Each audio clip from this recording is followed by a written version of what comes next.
বলছি দাদা প্রচুর নাম বাদ কেন? প্রায় 60 লক্ষ। এটাই তো নির্বাচন কমিশনের কাছে আমরা জানতে এসেছি, প্রচুর বৈধ ভোটারের নাম বাদ গেছে কেন।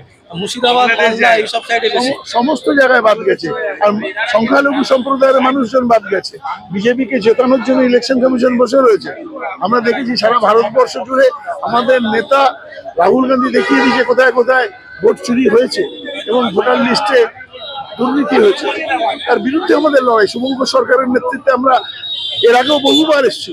আপনি কোনোদিনও দেখেছেন যে কোনো ভারতবর্ষের কোনো নির্বাচন কমিশনের সামনে এই ধরনের বিক্ষোভ কর্মসূচি হয়েছে এতবার? কারণ হলো নির্বাচন কমিশন সন্দেহের ঊর্ধ্বে নয়। নির্বাচন কমিশন সন্দেহ করা যায় নির্বাচন কমিশনকে, তার ব্যবস্থা নির্বাচন কমিশন নিজে করে দিয়েছে। তারা চুরি করছে, এরা একদম দৃশ্যমান। তারা চুরি করছে, বৈধ ভোটারদের নাম বাদ দিচ্ছে। তার জন্য আমাদের লড়াই।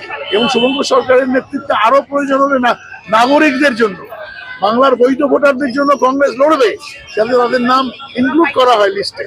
তার জন্য আমরা লড়বো শুভঙ্কর সরকারের নেতৃত্বে। কংগ্রেস সেই লড়াই লড়বে। কে লড়ছে না লড়ছে বড় ব্যাপার না, আমরা লড়বো। এই 6 তারিখে বলছে মমতা ব্যানার্জি মাঠে নামবে, তো এত সময় নিচ্ছে কেন? দেখুন, মমতা ব্যানার্জি নামবেন কি নামবেন না সেটা আমাদের কাছে ধর্তব্য নয়। কারণ হলো উনি বলেছিলেন এসআইআর করতে দেবেন না, এসআইআর হয়েছে। উনি বলেছিলেন যে ওয়াক অফ আইন করতে দেবেন না, হয়েছে। উনি যা যা বলেছেন, এবং তারপরে ওয়াক অফ হওয়ার পর কংগ্রেসীদের বলেছে বা বিরোধীদের বলেছে ওয়াক অফ নিয়ে যেন কোনো আন্দোলন বাংলায় না হয়। তার মানে তার বিচারিতা আমরা দেখতে পাচ্ছি, বাংলার জনগণ দেখতে পাচ্ছে এবং সংখ্যালঘু সম্প্রদায়ের মানুষ দেখতে পাচ্ছে। মমতা মুখে যা বলছেন কাজে তা করছেন না। সুতরাং মমতার মিছিলকে নিয়ে আমরা সেটা নিয়ে ভাবছি না। তিনি করতে পারেন লোক দেখানো, কিন্তু আমাদের মিছিল আন্তরিক এবং আমাদের মিছিল নাগরিক অধিকার ফিরিয়ে দেওয়ার জন্য, যাতে ভোটার লিস্টে তাদের নাম থাকে।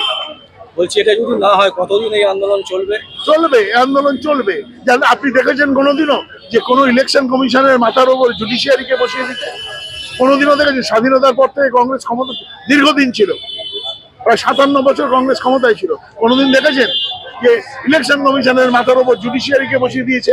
তার মানে সন্দেহ আছে এদের কার্যকলাপে, ইলেকশন কমিশনের কার্যকলাপে, যার জন্য আইন বিভাগও এর মধ্যে হস্তক্ষেপ করেছে।